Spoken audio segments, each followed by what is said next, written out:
Well, Republicans aren't wasting a nanosecond responding to these allegations of a quid pro quo or deal that the campaign was trying to work out, or that Hillary Clinton's people were trying to work out with the FBI on classifying certain documents. The more documents, this is from the RNC, that come out, the more we learn Hillary Clinton cannot be trusted with a job that is supposed to begin each day with a classified intelligence briefing.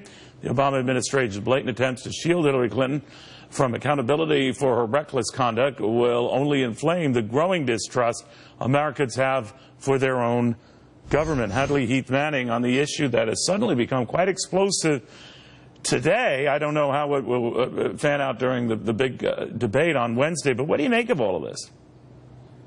Well, certainly voters are, for the most part, decided. And then you have a small chunk of voters in the middle who remain undecided, who are leaning towards third-party candidates. And those are the groups of voters that these candidates should be focusing on winning their vote in the final debate, making the case based on public policy issues about how they would lead the country. Of course, this has been a very negative, very ugly cycle that's turned off a lot of independent voters, a lot of women voters. And those voters are ready to hear a positive agenda and a positive case from both of these campaigns to close out election season. I'm not envisioning that, Hadley, only because they both seem to have so much ammunition to attack the other person.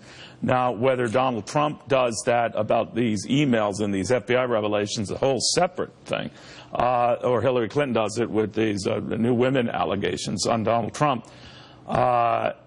You're saying that they would both benefit keeping to the issues that matter, not this stuff, even though this stuff, particularly with the FBI, does raise some potential criminality here.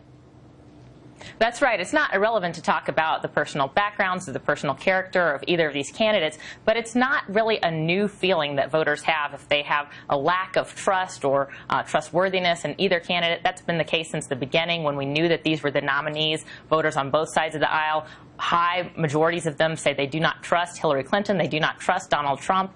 But coming into the home stretch here, we look at the battleground states where this election will be decided, and we see that Hillary Clinton has stretched her advantage with women voters, particularly from 5 percentage points in September to 15 percentage points now. And so Donald Trump desperately needs to be making a case, a positive case, about the issues that women care about. And those are the economy, health care, national security, foreign policy, that he will be the leader that they can trust on those issues. Of course, but how do you know they're not so angry at him over all these other allegations that they can't even see past that? I don't think women are that one-dimensional, but that's what Hillary Clinton obviously is hoping for. What do you think?